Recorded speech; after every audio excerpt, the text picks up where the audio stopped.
A very good evening to all our viewers and welcome to tonight's edition of Primetime News, coming to you live from our Newsfirst studios in Colombo. I'm Arundhati Mudanayaka. Let's start off with a look at the stories making headlines this evening.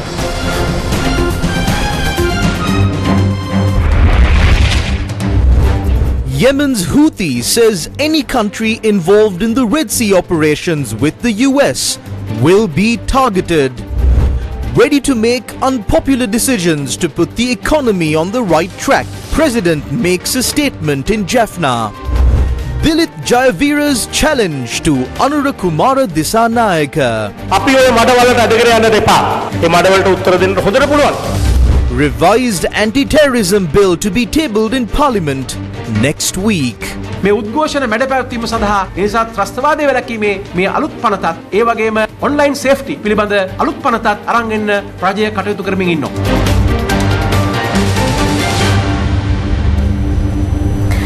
And now the stories in detail.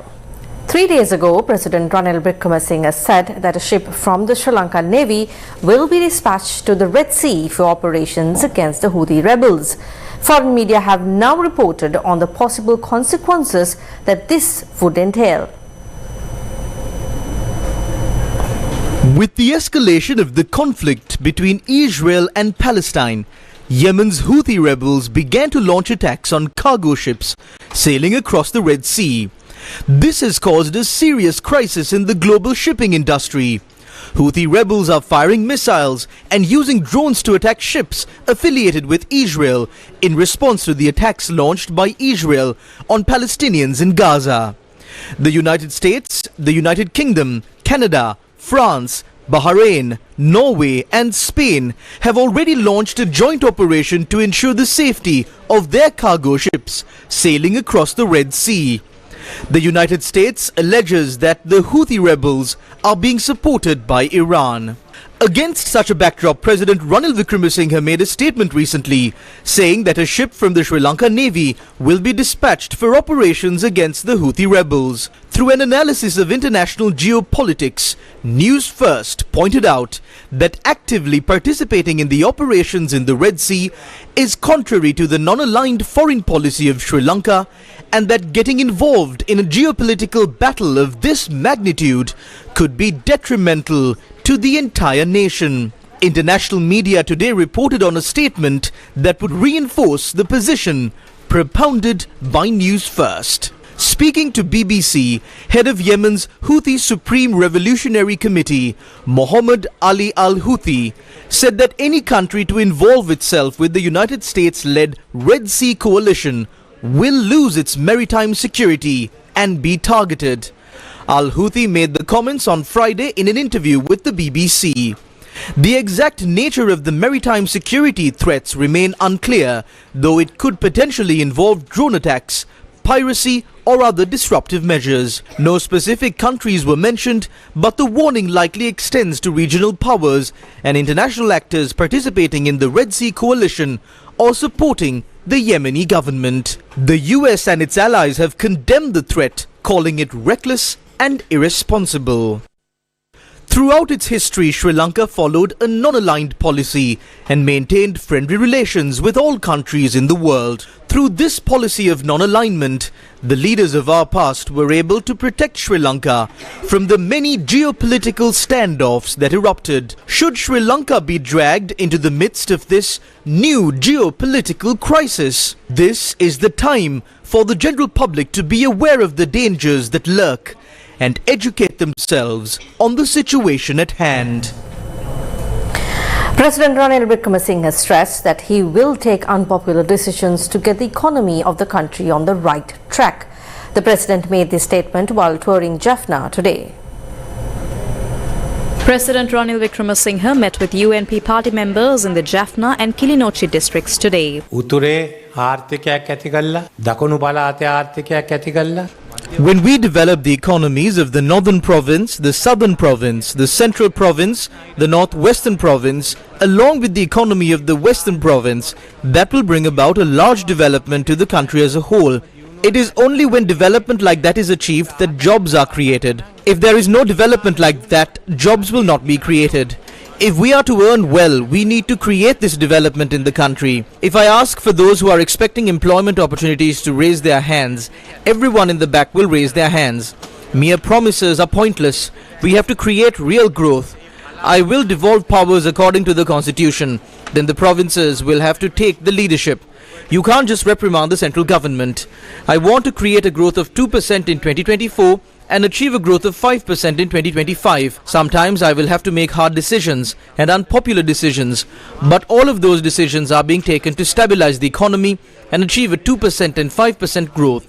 Let's all unite and develop both Sri Lanka as well as the northern province. ඉතින් අපි ඔක්කොම එකතු වෙලා ලංකාවයි උතුරු පළාතයි දෙකම දියුණු කරමු. President Ranil Wickremesinghe, who is touring Jaffna, also met with several individuals who had excelled in the fields of education, sports, drama, cinema and social media. The president engaged in a cordial discussion with them.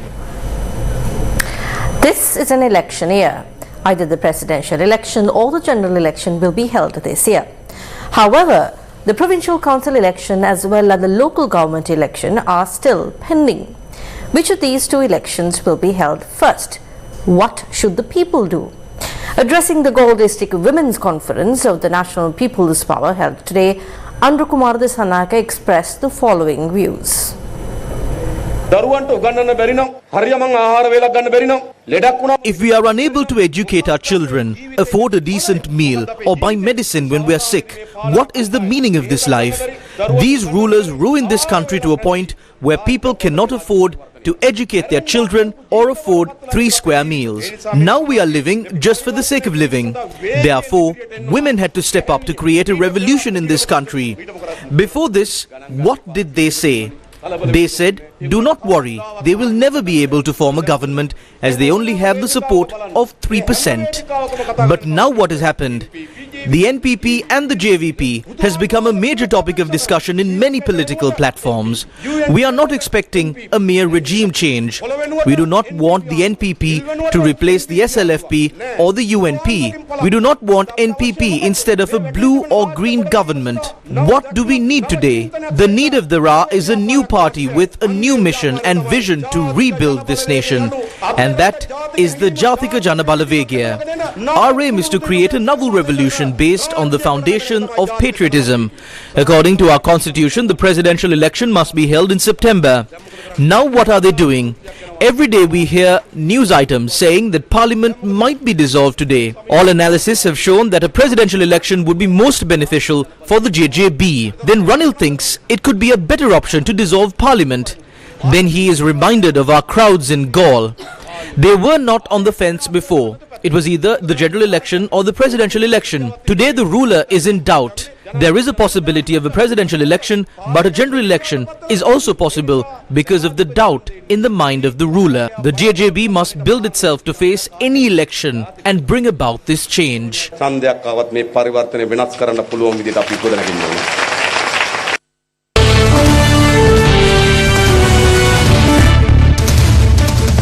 Leader of the Maubima Janata Party, Dilip Jayavira, clarified as to why people should choose the Maubima Janata Party and also issued a challenge to Anurukumara Dissanayake. He was speaking at the Kandy District Conference of the Maubima Janata Party.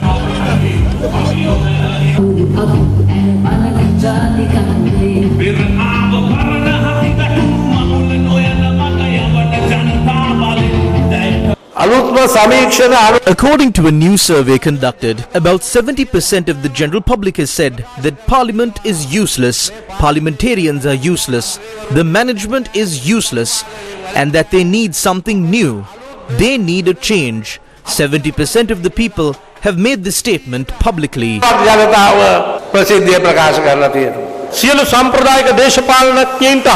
I continue to urge all traditional politicians and political forces, do not drag us into the mud. I can respond to the mud that is being slung.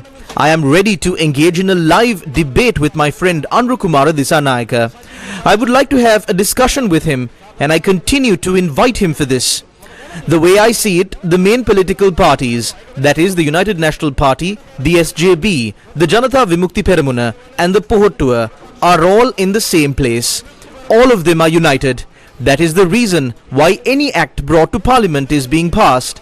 That is why they can impose any tax. That is why they can increase prices of goods at any time they want and do whatever they want. The way I see it, all of these forces are working together.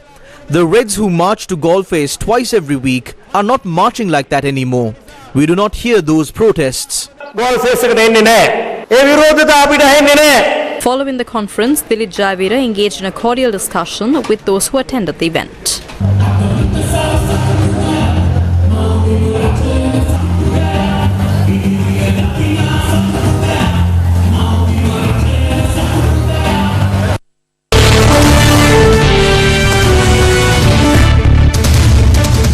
Former Minister Mervyn Silva says that a new movement will be launched on the 11th of January ahead of the upcoming election. If this vote is not used properly, it will affect the next generation. We will die soon, and these politicians won't even live for another 40 years. All of us will die, but it will affect the other people. By change, they mean a system change. First of all, the presidential candidate should change for the system to change. That person should be a changed individual. Therefore, we are inviting to start something new. It will be known to all on that day. I urge the public to think twice before making a decision. Do not make the same mistake twice. Please understand the nature of each one of them. I will not run for presidency. We will now have to begin the third struggle for independence after the 11th of January. නටපු නැටමුකුත් නැහැ බෙරේ පළුවකුත් නැහැ. දැන් වජිර කියනවා ලක්ෂ 100ක් ඡන්ද ගන්නවා. කොහොමත් එයා ලක්ෂ ගාණින් නෙමෙයි එයයි බිලියන ගාණින් කතා කරන කෙනෙක්. එයාට මේ රුපියල් සතෝන නැහැ.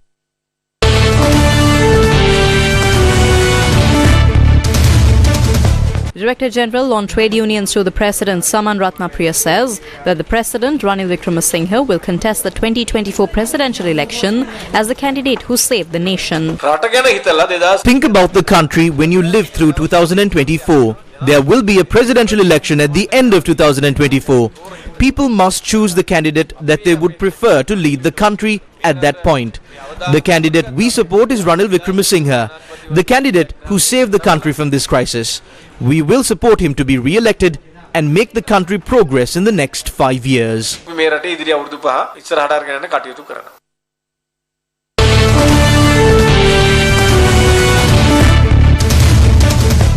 Is the North and the East preparing for a presidential election by presenting a candidate? Parliamentarian Selvam Adekalanathan expressed his views in Vaunia today. It is our duty to make a decision together because the presidential election is coming during a time where our problems in the northeastern province have not been resolved. So we have to think about how we can do this properly. There is a concept called the common candidate. In my opinion, when the concept of common candidate is discussed, it is better if the parties and civil organizations can come to a decision after a proper discussion. It should be discussed with the ITAC. We are also trying to discuss with Gajendra Kumar Ponnambalam. If we take a decision unanimously, it will be possible to get the candidate of the South to agree to our terms.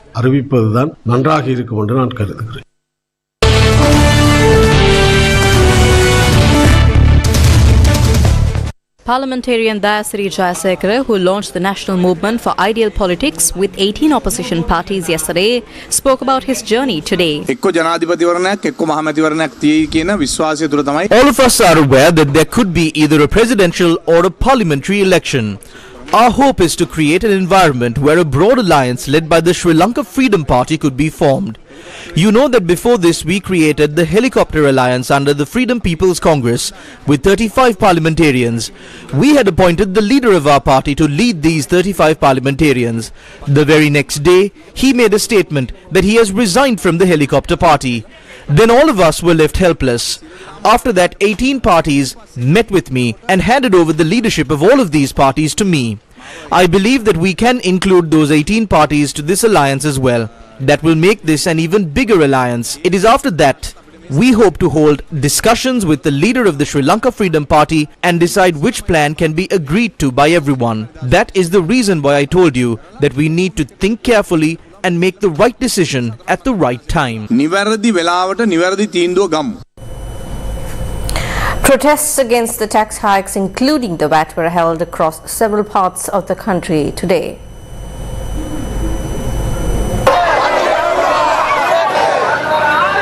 The protest was organised by the Jatika Jana Balawega in Kurunegala.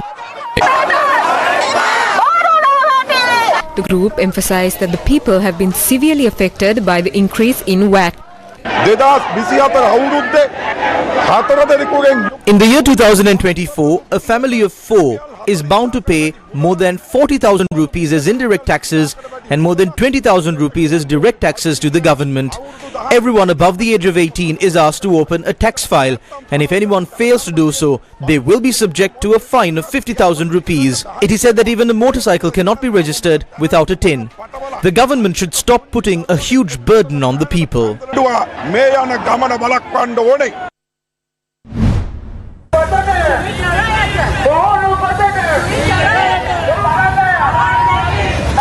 A protest was held today in Naramala opposing the burden of taxes and rising costs of living.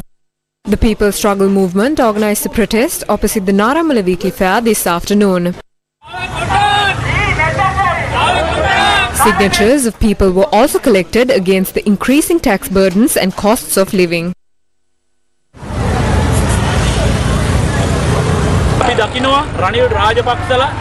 We see that Ranil Rajapaksa and the Rajapaksa junta have unleashed a huge tax burden and huge increase in the cost of goods on the people. The rulers are destroying the people. The parliamentary representatives elected by the people respond to these issues from the side of the IMF and not the people.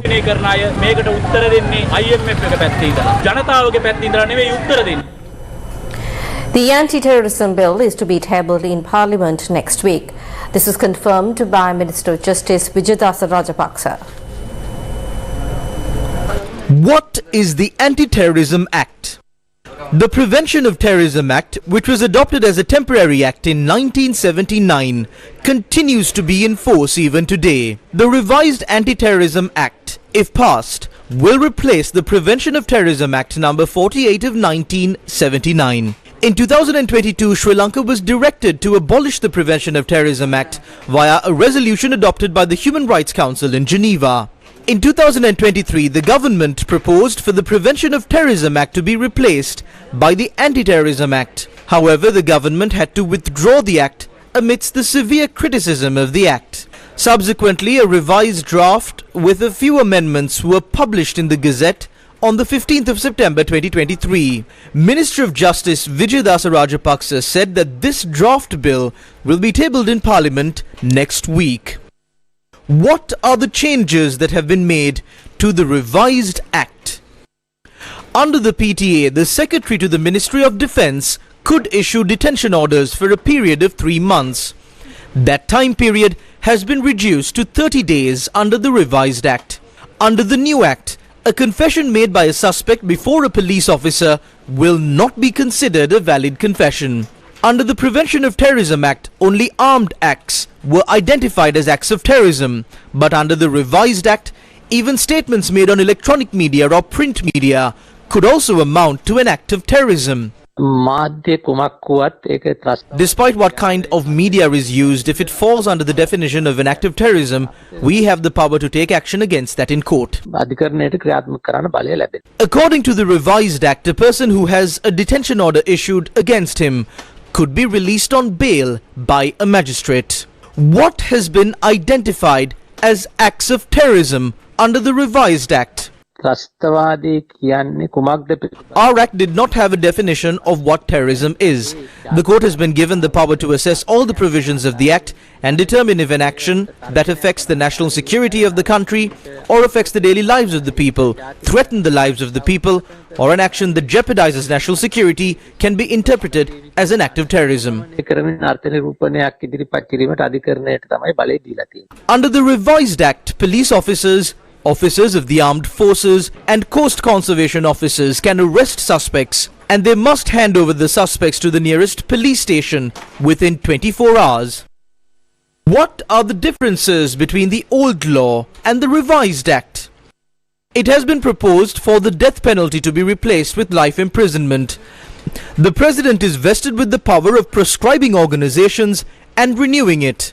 While the Secretary of the Ministry of Defence can issue detention orders, the Inspector General of Police or an officer not below the rank of Deputy Inspector General of Police must request for a detention order in writing. The provisions relating to statements made on the media in certain areas brought under the purview of regional police officers remain unchanged. The Chief Executive Officer of the Samagi Janabalawege, Attorney at Law Ajit P. Pereira, says SJB completely opposes the revised Anti Terrorism Bill that is to be submitted to Parliament. The bill which is to be presented to Parliament stifles democracy. The freedom of expression is suppressed. It encourages terrorism as opposed to civil rights. We as the Samagi Janabalawege strongly oppose the proposed law. The government believes that there is a need for more laws over the next few months with the pressure the government is getting with the protests. Therefore, the government is trying to bring the Anti Terrorism Bill and the Online Safety Bill. These are not brought to strengthen democracy in the country or to strengthen the rights of the citizens of this country. These are brought for the personal security of the President's cabinet and the ones who hold office in Parliament and for the protection of their treasonous programs. A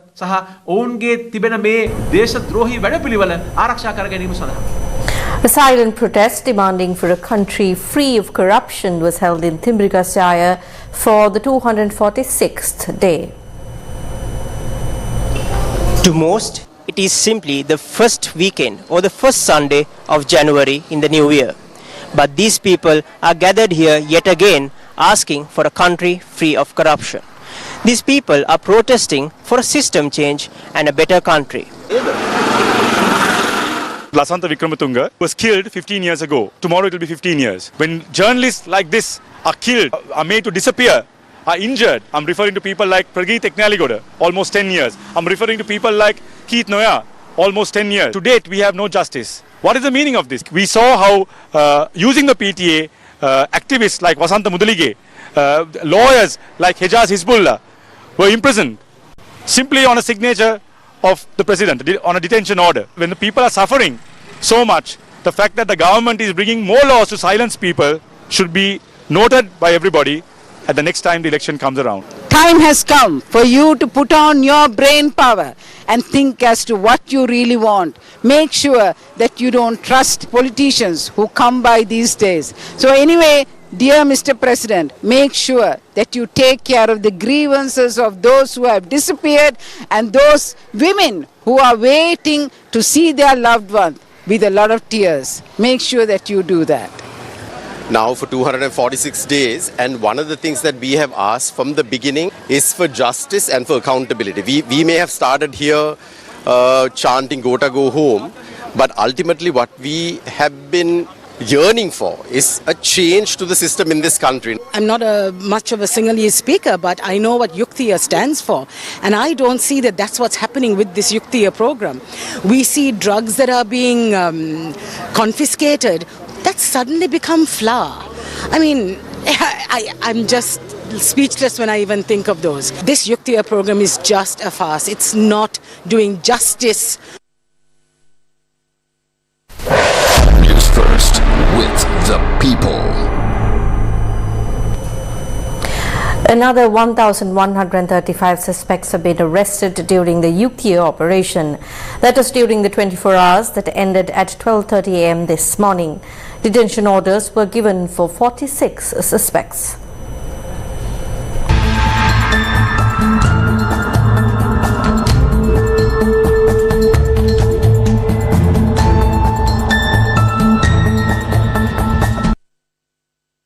A special operation in conjunction with Operation Yuktiya was carried out in the Adrupu Street Police Division this morning. During this, a prominent drug dealer was arrested along with heroin and methamphetamine.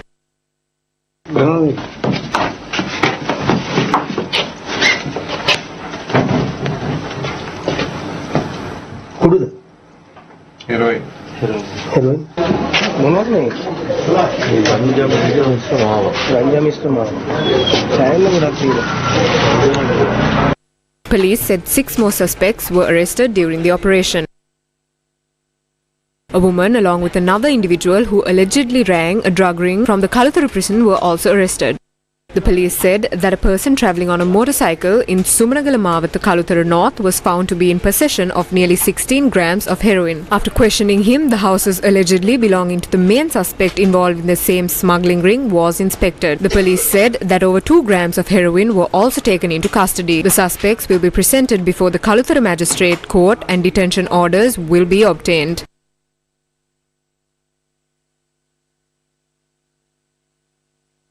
A 16-year-old youth was taken into custody with 8 grams of ice during an operation conducted in the Ahungala Police Division. During the investigations conducted by the police, it has been revealed that this drug ring is being conducted by a person from abroad. Walakada police carried out a special operation in Bandaranayakapura and Obesekarapura areas. 28 suspects were arrested there. Police said among them there are 14 suspects with warrants issued for their arrest, 4 suspects with ice drugs and 4 people with heroin. Meanwhile, the inspection of long-distance buses are still underway in conjunction with Yuka operation. With the intervention of Horana Special Task Force and Horana Police, long-distance buses were inspected in Gurugoda area today.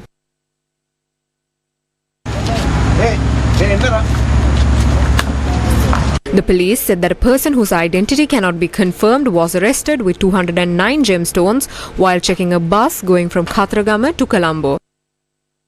During this operation, 16 suspected drug users have been sent to rehabilitation centers. 58 suspects in the watch list were also arrested. 56 kilograms of heroin and 189 kilograms of ice have been taken into custody by security forces.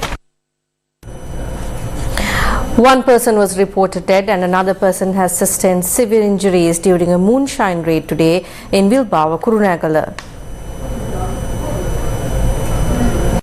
During an operation conducted to nab 4 individuals consuming alcohol in Vilbawa, Kurunegala, 2 individuals had fallen off a cliff last afternoon.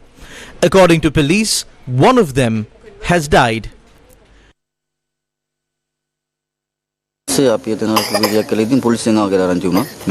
We were there for a while and we heard that the police are on their way. Thereafter we came up here. Those 2 also came along. They asked us where we were going. I told them that we are going up because the police is here. Thereafter we brought alcohol and started drinking there. Just then the police arrived and surrounded us from both sides. Those 2 were behind and I didn't know what happened to them. I thought they might have run away. The police then arrested me. When I returned back from the police, they said that one of them have suffered severe injuries with a broken arm, leg and back. Later I called their house to see if they had returned back home. However, they have not returned. 2 boys from their village and myself came to see if they are severely injured or not, and we saw him there at around 11:30 last night.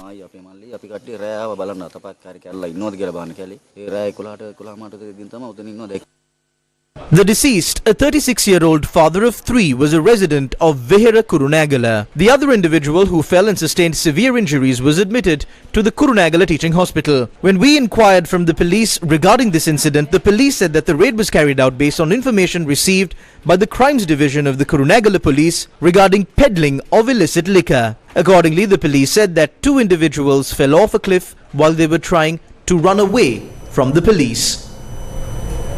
In business news this evening, the amount of foreign remittances of the country has increased significantly in the year 2023. The Central Bank of Sri Lanka points out that the total amount of foreign remittances in the year 2023 was 1,950.8 billion rupees. It is a growth of 55.8% compared to the year 2022. Also in local news, the opposition leader Sajith Premadasa met with a group of people who took loans through online means. After the discussion, opposition leader Sajith Premadasa said that the government should control this situation and regulate those institutions. Targeting the economic bankruptcy of our country, various foreign financial companies are operating a number of fake businesses that provide online loans in our country without any registration or regulation. I request the government to immediately regulate and register these unregistered and unregulated irresponsible online loan business institutions and take necessary measures to immediately reduce the exorbitant interest rate charged by them. I would like to warn the people of this country not to fall for the pyramid schemes and various fraudulent financial institutions and fraudulent lending businesses that are operating in this country.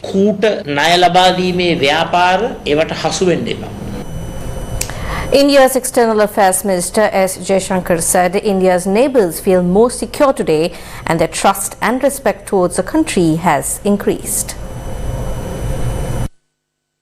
You know, by having a strong economy, we pass a test.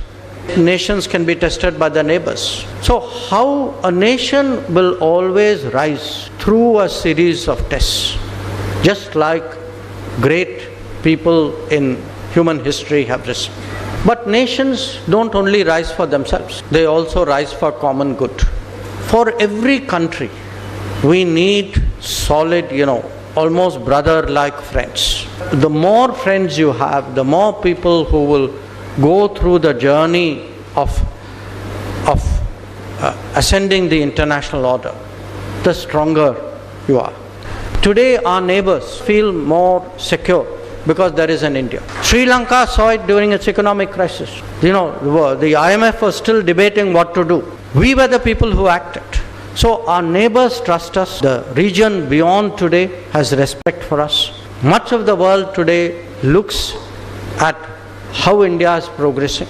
Dr. S. Jayashankar was delivering the 3rd P. Parameshwaran Memorial Lecture in Thiruvananthapuram, India.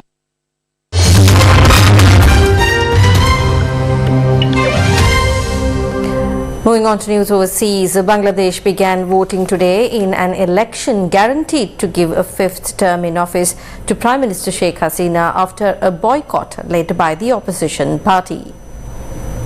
The main opposition Bangladesh Nationalist Party and its allies boycotted the election, alleging that Prime Minister Sheikh Hasina's Awami League government had rigged the system. According to reports, voter turnout was low due to contrasting calls from the ruling and opposition parties. Bangladesh Prime Minister Sheikh Hasina cast her vote soon after polls opened in the election. Nearly 2,000 candidates are vying for the 300 directly elected parliament seats in elections boycotted by the main opposition party. Meanwhile, at least 14 polling stations in Bangladesh have been set on fire, including one on the outskirts of the capital, Dhaka.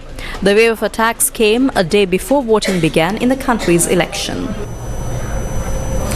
And with that, we wrap up tonight's edition of Primetime News. Thank you very much for joining us. Good night.